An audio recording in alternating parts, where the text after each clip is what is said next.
I wanted to tell them I was allergic to shellfish, but the words stayed in my throat like stones.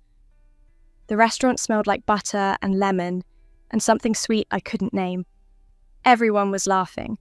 My best friend Emma sat across from me, her face glowing in the candlelight, and beside her was my sister Lily, radiant as always. They were talking about the sleepover tonight, Emma's birthday sleepover, the one I'd been looking forward to for weeks.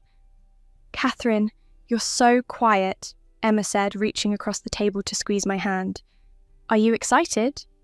I nodded.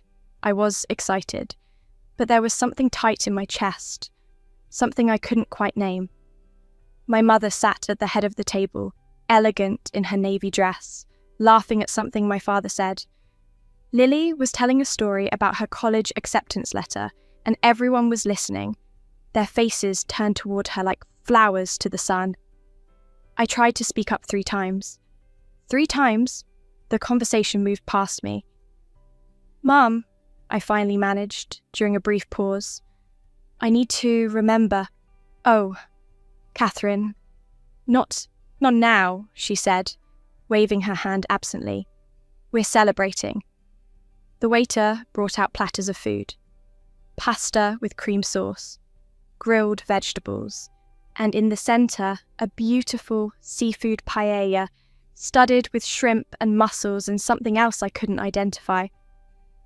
"This looks amazing," Lily said, spooning some onto her plate. "Catherine, try some," my father urged, pushing the dish toward me. I stared at the pink curves of shrimp, the glossy shells. My throat felt tight. I started. "Don't be difficult," my mother said, not unkindly. "It's Emma's birthday dinner. Be gracious." Emma was watching me with those big hazel eyes, hopeful and warm. I loved Emma. I didn't want to ruin this. I took a small portion. Maybe it would be fine. Maybe I was overthinking it. The first bite tasted like salt and butter and the sea. The second bite made my tongue feel thick. By the third, my throat was closing. "Catherine?" Emma's voice sounded far away. I tried to breathe, but the air wouldn't come. The restaurant tilted. Someone was screaming. The lights became too bright, then too dim, then nothing at all. I woke up in the hospital with tubes in my arm and my mother crying in the corner. "She's awake," Lily said, relief flooding her face. "Thank God." But I wasn't awake. Not really. I was somewhere between the white hospital walls and somewhere else entirely, somewhere dark and quiet, where I could finally think clearly. The doctor came in and explained what I already knew. Anaphylactic shock, severe allergic reaction, fortunate that the restaurant had an EpiPen nearby. My parents nodded along, their faces grave and worried. "We didn't know," my mother kept saying. "We didn't know. It was that serious." But they did know. Or they should have. I told them about the shellfish allergy 2 years ago, after I got sick at another restaurant. I'd reminded them twice since then, but Lily didn't have allergies. Lily didn't have any medical conditions at all. Lily was perfect. "The sleepover," I whispered. "Oh, honey, you need to rest," Emma said. She'd been sitting beside my bed this whole time, holding my other hand. "We can do it another time." "No." I tried to sit up, but everything hurt. "I want to go." The doctor exchanged a look with my parents. "If she's stable by evening," he said carefully, "and if she takes her medication and has her EpiPen, I suppose it would be all right. But she needs to be careful." "We'll make sure," my mother said. By 6 o'clock, I was discharged with a plastic bag of medications and instructions I was too tired to fully process. My mother drove Emma and me to Emma's house, where 3 other girls were already setting up sleeping bags in the living room. "My hero arrives!" Emma announced, and everyone clapped, and for a moment I felt warm and wanted. "I put your overnight bag in my room," Emma said. "Your mum dropped it off earlier." I nodded, exhaustion pulling at my bones. "I just need to take my medicine first." I went upstairs to Emma's room. pale blue walls covered in photographs and fairy lights, and unzipped my overnight bag. My pajamas were there, my toothbrush, a change of clothes for tomorrow.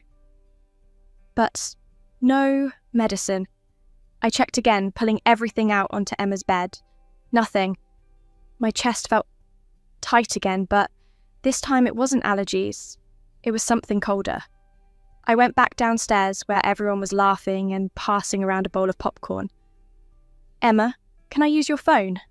"Sure, it's charging in the kitchen." I called my mother. It rang 4 times before she picked up. "Catherine, is everything all right?" "You forgot my medicine." A pause. "What?" "My medicine. The medication from the hospital. It's not in my bag." "Oh." Another pause, longer this time. "Oh, sweetheart, I'm sorry. I must have left it on the counter when I was packing. I was in such a rush. Lily had her college interview prep session, and I was trying to get her there on time. Can you bring it?" "Tonight?" She sounded surprised. "Catherine, it's already past 7. We're all the way across town at Lily's counsellor's office. Can't it wait until morning?" My throat felt tight again. "The doctor said I need to take it every 6 hours." "Well, you took it at the hospital, didn't you? So you should be fine until tomorrow. We'll pick you up early, first thing in the morning, and you can take it then." "Mum, Catherine, please don't make this difficult. Emma's been so understanding about all of this. Just have fun with your friends, okay? We'll see you tomorrow." She hung up. I stood in Emma's kitchen, holding the phone, feeling something inside me crack open like an egg. They'd forgotten. Again. No, not forgotten. Chosen not to remember. Chosen Lily's interview prep over my medication. Chosen convenience over my safety. I thought about calling back. I thought about asking Emma's mother to drive me home. I thought about making a scene. Instead, I went back to the living room and smiled and pretended everything was fine. We watched movies and painted our nails and told stories until midnight. My head started aching around 11. By 1 in the morning, I felt dizzy. At 2, I was shivering even though the room was warm. "Catherine, you okay?" one of the girls, Jessica, asked. "Just tired, I'm not tired," I said. But I wasn't just tired. I was shutting down. My body was trying to tell me something, and I was too afraid to listen, because listening meant ruining everything, meant being difficult, meant being the problem again. At 3 in the morning, I went to the bathroom and threw up. At 4, I couldn't get warm. At 5, Emma found me curled up on her bathroom floor. "Catherine," she was shaking me. "Catherine, wake up!" I tried to open my eyes, but they felt so heavy. "Mum!" Emma was screaming now. "Mum, something's wrong!" Footsteps pounding up the stairs. Emma's mother's face appearing above me, her hand on my forehead. "She's burning up. Call 911. I wanted to say I was sorry. Sorry for ruining the sleepover. Sorry for being difficult. Sorry for existing in a way that required attention and care. But the words wouldn't come. The ambulance came. The EMTs came. They put me on a stretcher and took me away from Emma's house with its pale blue walls and fairy lights, away from the sleeping bags and the bowl of popcorn, away from the only place I'd felt wanted in months. At the hospital, they said it was a combination of delayed reaction to the anaphylaxis and missing my medication. They said I was lucky. They said I could have died. My parents came. My mother cried again. My father looked tired. "We're so sorry," my mother said. "We should have brought the medicine. We should have been more careful." But should have doesn't matter when you're lying in a hospital bed for the second time in 24 hours, does it? Lily came to eventually. She sat beside my bed and held my hand and said all the right things. "You scared us," she said. "We love you so much." And maybe she even meant it, but love doesn't mean anything if it can't remember to pack your medicine. I stayed in the hospital for 3 days. They ran tests and adjusted my medication and lectured my parents about proper care for someone with severe allergies. My parents nodded and apologised and promised to do better. Emma came to visit with a stuffed bear and a card signed by all the girls from the sleepover. "I'm so sorry," she said. I had no idea you were feeling that bad." "It's not your fault," I told her. And it wasn't. It was never anyone's fault, really. Just a series of small oversights and misplaced priorities that added up to me alone on a bathroom floor at 5 a.m. On the third day, the doctor cleared me to go home. "Take it easy," he said. "Rachel, your body's been through a lot." My body had been through a lot. But it was my mind that felt broken. At home, I went to my room and lay on my bed and stared at the ceiling. Lily knocked once, bringing me soup I didn't eat. My mother checked on me every hour, her face creased with worry that felt performative, like she was trying to convince herself she cared. My father brought me books and magazines and asked if I needed anything, and I said no because what I needed, they couldn't give me. That night, I couldn't sleep. I kept thinking about Emma's bathroom floor, the cold tiles against my cheek, the way my body had tried to tell me I was dying and how I'd ignored it because I was too afraid of being inconvenient. I thought about all the times I'd swallowed my words, stayed quiet, made myself small. I thought about Lily's college interviews and piano recitals and award ceremonies and how I'd stood in the audience clapping until my hands hurt. I thought about how I'd spent 17 years trying to earn the same attention she got simply by existing. Around midnight, something in me became very calm. I got up and went to my desk and wrote a letter. Not to anyone in particular. Just to the universe, I suppose. I wrote about being tired, about wanting to rest, about how some people aren't meant to fight this hard just to be seen. I put the letter in my drawer. Then, I took all my medication bottles from my desk and lined them up on my bed. The prescription from the hospital. The EpiPen I was supposed to carry everywhere. The antihistamines. The emergency steroids. I looked at them for a long time. Then I put them back in the drawer, got into bed, and closed my eyes. I didn't take anything. Not because I wanted to hurt myself exactly, but because I was so tired of being the one who had to remember. I dreamed of drowning, of sinking beneath dark water while people on the shore waved and smiled and didn't notice I was slipping under. When I woke up, I couldn't breathe.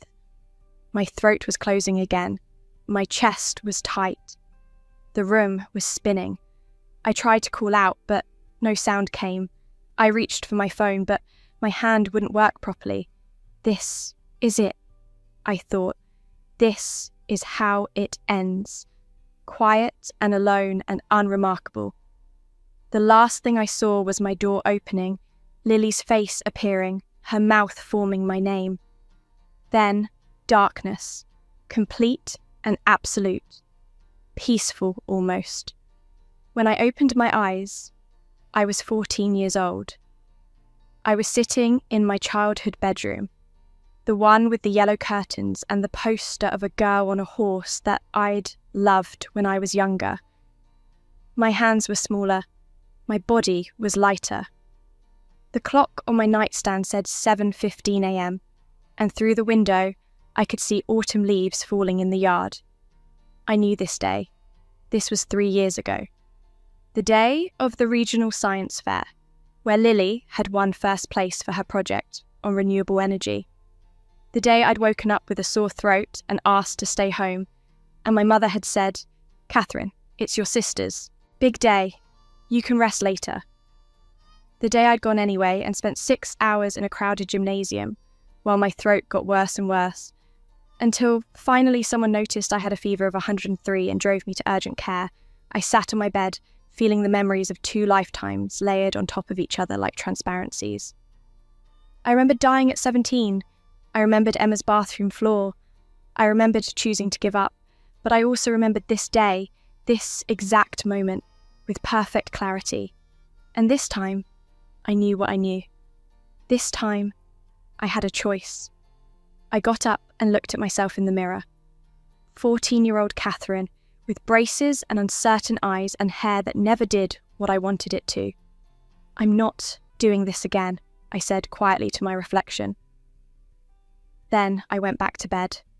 My mother knocked at 7:30. "Catherine, time to get up. Big day." "I'm sick," I called back. The door opened. My mother stood there in her navy dress, the same one she'd worn to Emma's dinner, I realised, or would wear. Time was confusing. "What?" "I'm sick. My throat hurts and I feel hot." She came closer, put her hand on my forehead, frowned. "You do feel warm? I think I should stay home." I watched her face, watched the calculation happening behind her eyes, Lily's science fair versus my sore throat. "Can you just take some medicine and push through?" she asked. "It's such an important day for your sister." In my first life, I'd said yes. I'd gotten up and gotten dressed and gone and gotten sicker. This time I said, "No." My mother blinked. "No? No, I'm sick and I need to rest. You and Dad should go with Lily. I'll be fine here." "Catherine, we can't just leave you home alone when you're sick." "I'm 14, not 4. I can take care of myself." She looked uncertain, off balance. I'd never said no before, not like this. "Let me get the thermometer," she said finally. It read 102.4. High enough that she couldn't argue. "Okay," she said slowly. "Okay, I'll have your father stay home with you."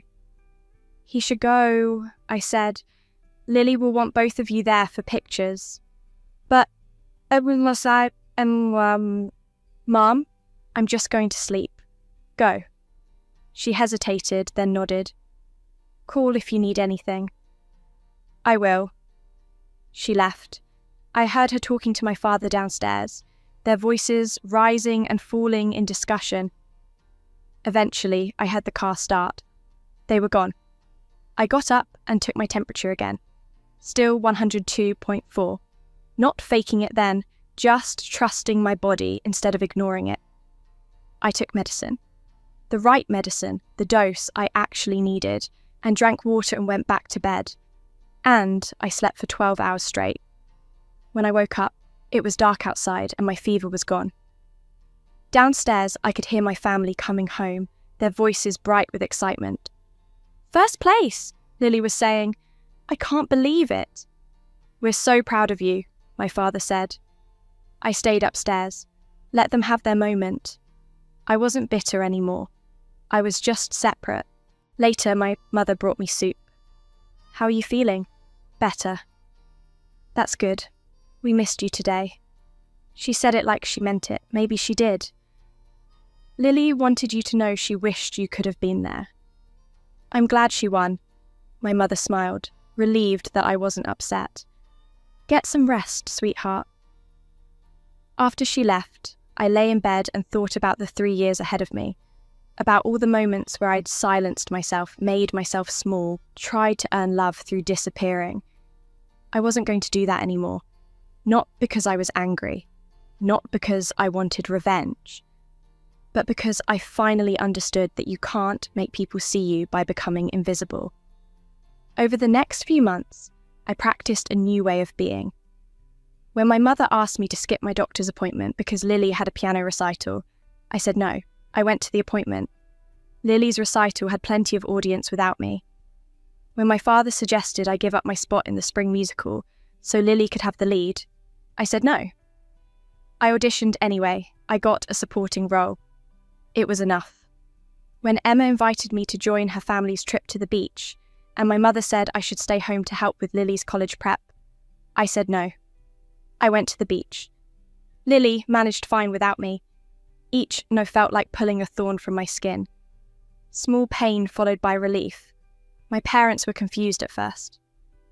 "You're being selfish," my mother said once. "Maybe," I replied calmly. "Or maybe I'm just existing in the same way Lily does, and you're only noticing it now." She didn't have an answer for that. The months passed. Fall became winter, became spring. I kept track of my medications myself. I wrote down all my allergies and kept the list in my wallet. I learned to advocate for myself even when it was uncomfortable. And I watched my family notice me differently. Not with more love, exactly, but with more respect, with awareness. Lily started asking me things.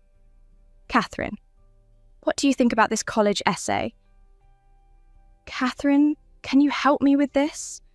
Not because I was useful, but because she'd realised I had opinions worth hearing. My father started checking in with me about my own plans, not just how I could support Lily's. My mother stopped assuming I'd simply comply. It wasn't perfect, but it was better. Then came the spring of my junior year, and I was 16 again, approaching 17. Emma's birthday was coming up.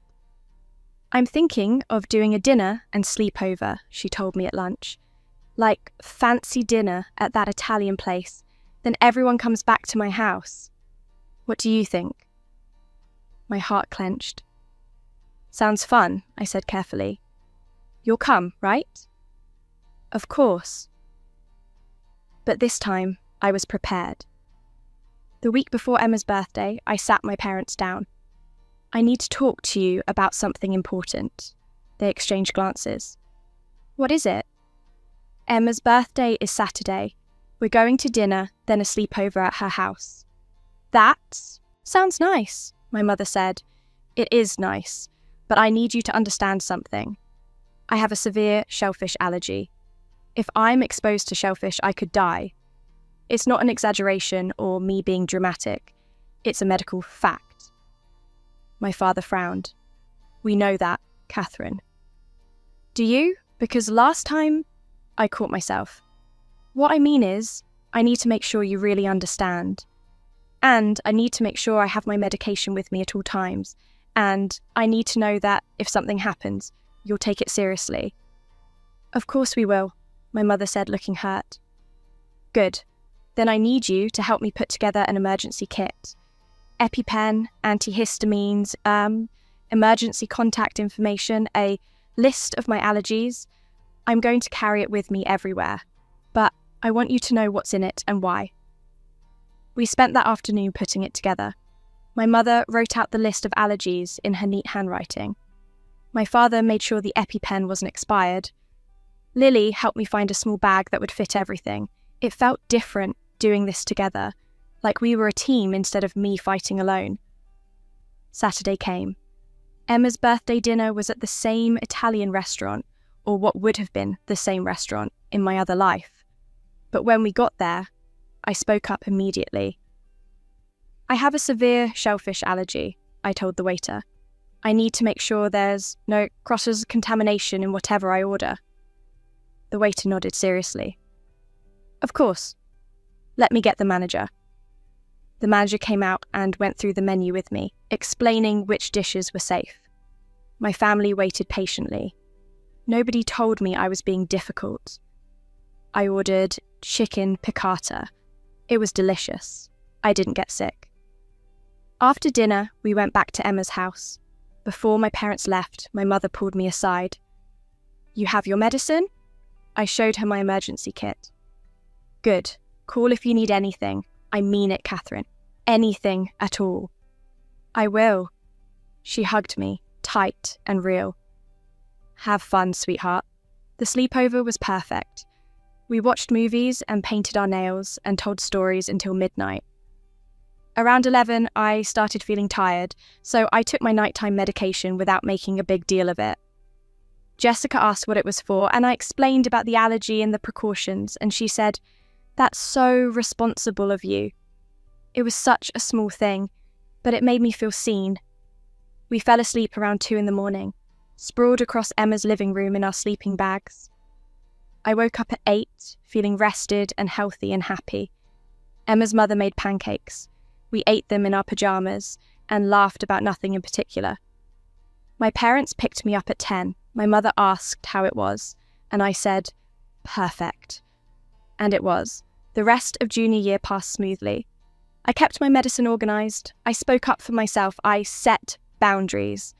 And slowly, quietly, my family began to see me as someone whole. One evening in late May, Lily came to my room. "Can I talk to you?" "Sure." She sat on my bed, picking at my blanket. "I've been thinking about college, about leaving." "Nervous?" "A little, but also, I'm going to miss you." I looked at her, surprised. "I know I haven't always been the best sister," she continued. "I get so caught up in my own stuff, and Mum and Dad put so much pressure on me to be perfect. And sometimes I forget that you're dealing with your own things. But I want you to know that I see you. I see how strong you are, how you take care of yourself, even when no one else is paying attention." My throat felt tight, but this time in a good way. "Thanks, Lily." "I mean it. You're amazing, Catherine. I hope you know that." After she left, I sat on my bed for a long time, holding that moment gently. Emma's birthday came around again the following year, my senior year, the year I would have died. "Same tradition?" Emma asked. "Dinner and sleepover?" "Absolutely." This time, when we went to the restaurant, I didn't need to check the menu anxiously. I knew how to navigate it. I knew how to protect myself. When we got to Emma's house, I had my medicine. I took it on schedule. I woke up the next morning healthy and whole. At breakfast, Emma said, "You know what I love about you, Catherine? You're so calm, so steady. You know exactly who you are." I smiled. I do now. Graduation came in June. I walked across the stage in my cap and gown, and my whole family cheered. Not just for show, but because they were genuinely proud. After the ceremony, my mother hugged me and said, "I'm so proud of you, Catherine. So proud of the person you've become." "Thanks, Mum." "I'm sorry," she added quietly, "for all the times I didn't pay attention, for all the times I should have been there and wasn't." "I know." "You're not going to let us forget again, are you?" I laughed. "No, I'm not." "Good," she said. "Don't." That summer, before leaving for college, I went through my old desk. In the back of a drawer, I found a letter. One I'd never written in this life, but remembered writing in another. The letter about being tired, about wanting to rest. Except it didn't exist here. Because I'd chosen differently.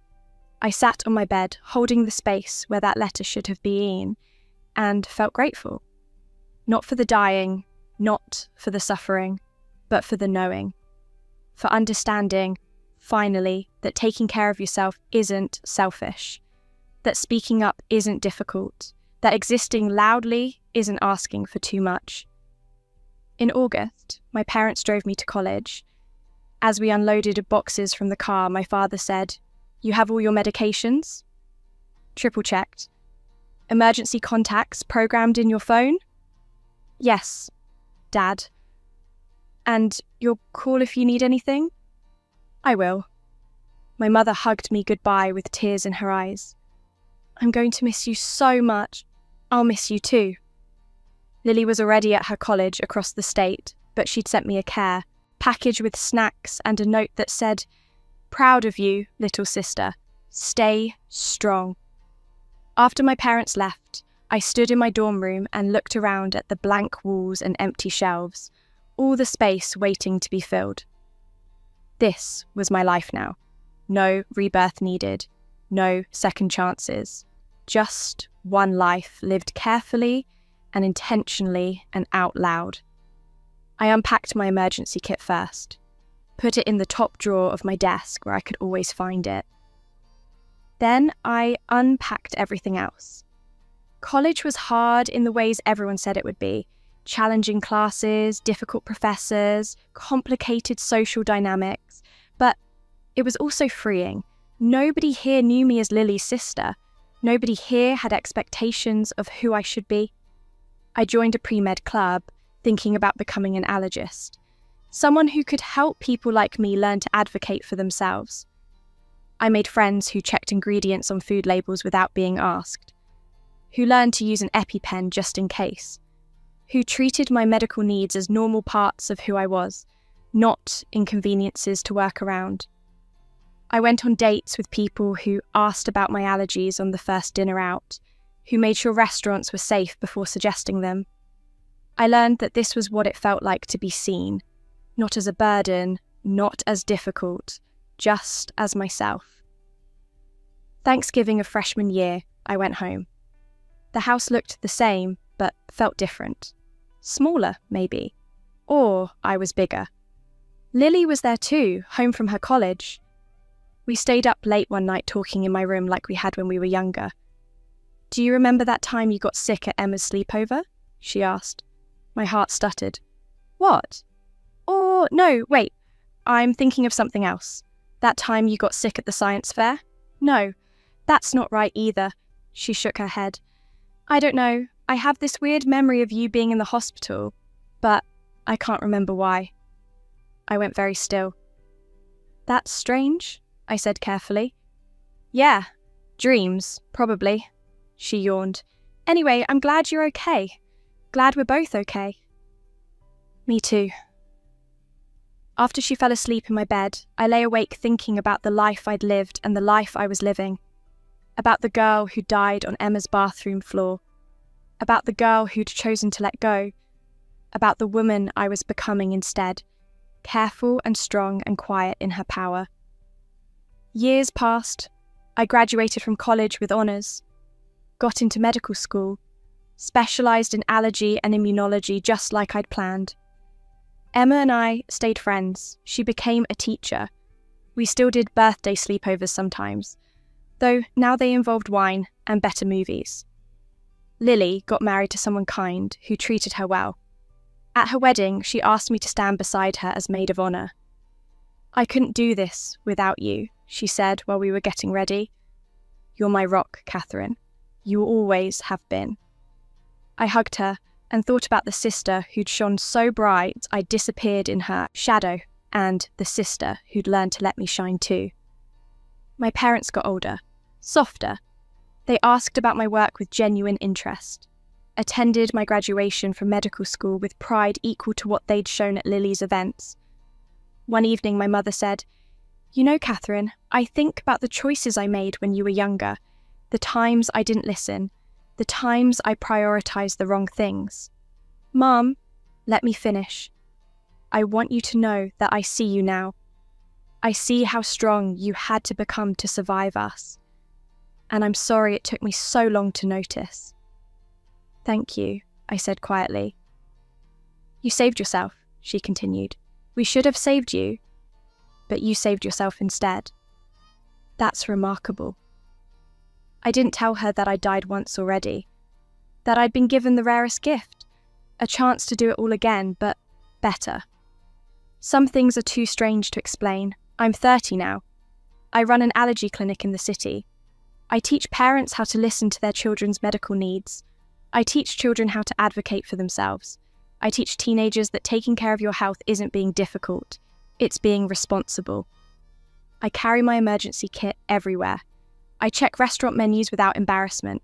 I speak up immediately if something seems wrong. And I'm happy.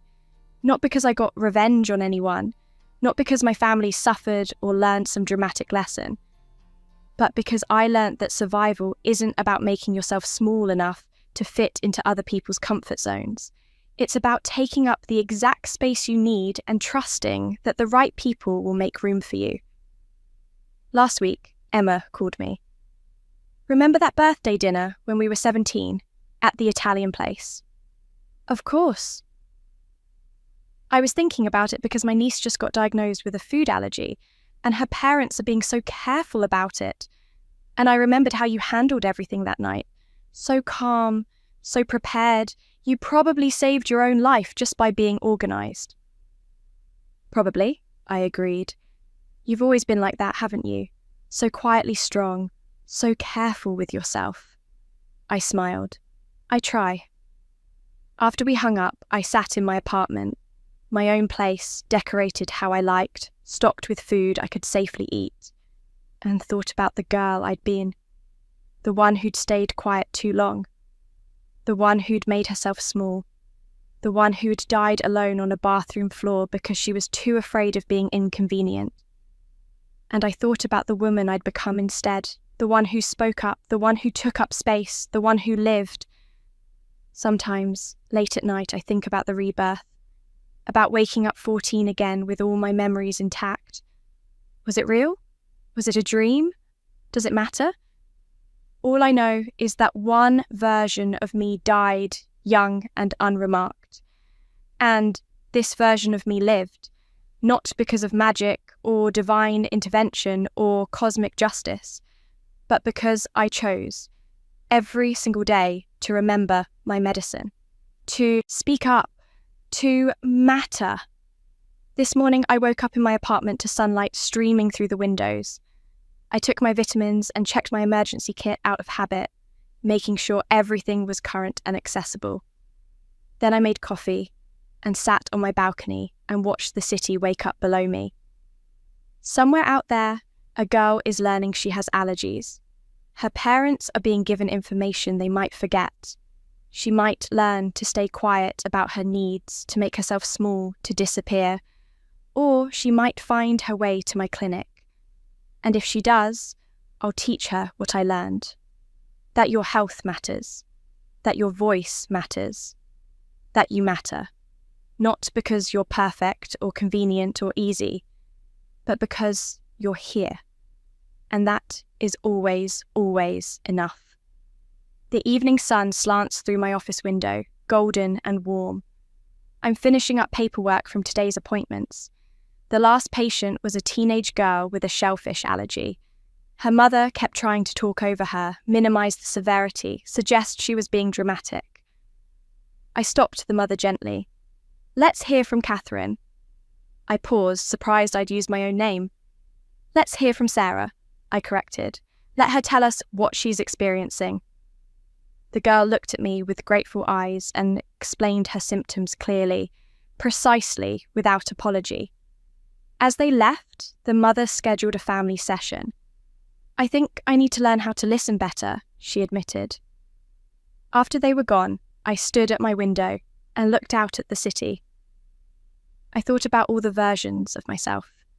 The one who died, the one who lived, the one who is standing here now. All the same person, really.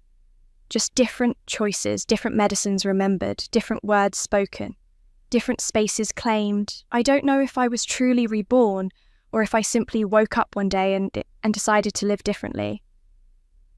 In the end, it doesn't matter. What matters is this. I am here. I am healthy. I am whole. And I did that myself. Quietly, carefully, without drama or confrontation. I simply stopped disappearing. And in that space where I used to vanish, I built a life instead. A life where medicine is always packed, where allergies are always mentioned, where needs are always voiced, where I am always, finally, enough. Tomorrow, Emma and I are having dinner. Just the two of us at a restaurant I've already vetted. Lily is bringing her daughter to visit next month. I'm looking forward to teaching my niece about standing up for herself, about knowing her worth. My parents are coming to my clinic's open house, where I'll give a talk about medical advocacy. My life is full of ordinary moments now. Quiet ones, peaceful ones. No dramatic revelations. No karmic justice. No revenge. Just the simple, radical act of existing fully, of taking care of myself, of being seen. This is my story, not the one where I died young and tragic, but the one where I learned to live carefully, intentionally, out loud, where I kept my health quietly, where I kept myself, finally, at all. And that is enough. That has always been enough. I close my office for the day, check my emergency kit one more time, and step out into the evening. The city moves around me, full of people living their lives, and I move with them, another person in the crowd. But this time, I'm not disappearing. I'm just living, quietly, carefully, completely, myself.